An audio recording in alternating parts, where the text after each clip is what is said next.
Finally, the Palaszczuk government says, and says is the optimum word here, they're going to crack down on juvenile crime. They've listed a raft of laws they want to change.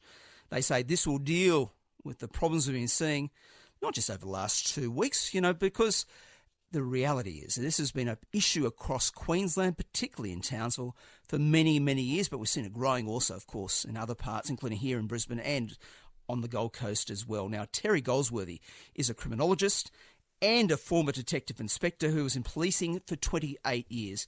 And he joins me on 4BC Drive this afternoon. Terry, thanks for joining us. Good afternoon, Scott. Now, we've seen the announcement today, a number of significant announcements. I acknowledge significant announcements. Some things I think are missing, but let's go through some of the things that have been talked about there. Ankle bracelets. Now, this was talked about by Bob Atkinson, the former police commissioner, 2 years ago. He saw it as a potential alternative to detention. They go to trial that in certain parts of in Townsville, certain parts near Brisbane as well. What do you think about that?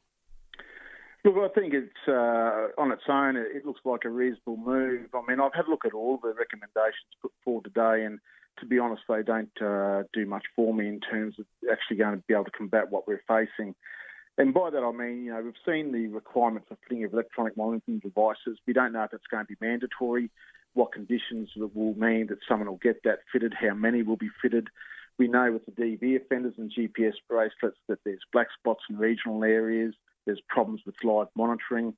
In DV offenders, it's used in terms of them not going to a specific address.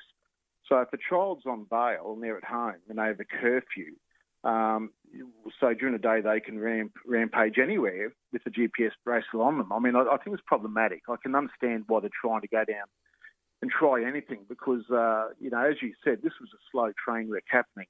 The government has known for years that this was getting worse and it was coming. Their own pages have data full of this kind of information showing what was going to happen. And now we're seeing this attempt to patch it with a bandaid.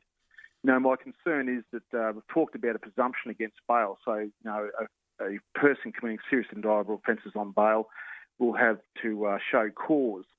Yet they're talking about a condition of bail for recidivist high-risk offenders being a tracker. Well, I would have thought that recidivist high-risk offenders were the ones we were going to keep in custody and would be in detention. Well, you say, look, you're obviously very concerned about what's been announced today, and using your words there, a Band-Aid. What should have been in there, do you think? Well, we saw no amendment to the police pursuit policy to, empower police to be more assertive in regards to these young people driving in risky manners and attempting to bring them into custody. We haven't seen the breach of bail offence reinstated, and I'm flummoxed why that hasn't happened. I mean, so if you come across a child who's breaching their bail but committing no other offences, the police can do nothing. So you could have someone with a GPS tracker as part of their bail totally flaunt the tracker and be out and about breaching their curfew, and there's no breach of bail offence. So as long as they don't get caught for anything else, you can't action it. I mean, it's just ludicrous that has not been brought back in. The Premier said today about this reversal of the onus in terms of bail. They have to prove why they should be allowed to go out and bail. Would a breach then be concluded in that as part of the trying to have to prove, well, we've breached it already, why should we give you bail again? Well, that's right. I mean, if you had that breach of bail offence, you'd be able to go, well, the child has breached bail on 5 occasions, here's the charges. If a child's breaching bail and there's no offence, I mean, where's the record going to be kept? I mean, are the police going to keep records of, potential breaches that may have happened, but they're not allowed to action because there's no offence? The things like seeking assurances from parents and guardians, I think is just, really just a bit of fluff, to be honest. It's not a relative policy. I mean, especially when you consider that 33% of the young offenders, and this is off the Queensland government data I'm looking at the moment, 33% have an adult who has been in custody at some stage. 21% are from unstable or unsuitable accommodation. 80% are using at least one illicit substance. So where is the stability? I mean, if you get the parents say, oh, yeah, I'll look after Jimmy. I mean, what is that assurance worth? What happens if Jimmy then goes out in the fence? Do we go around and see the parents say, oh, you assured us he wouldn't do it, and he has? I mean, I just don't see what the worth of it is. Well, Terry Goldsworthy, I'm talking to the criminologist Terry Goldsworthy, a former detective inspector in policing for 28 years. You heard what he's saying here. A Band-Aid, a bit of fluff. 131873 is the open line number. Let me know what you think about that. Do you agree with Terry Goldsworthy? I think he's making some pretty good points out there about this.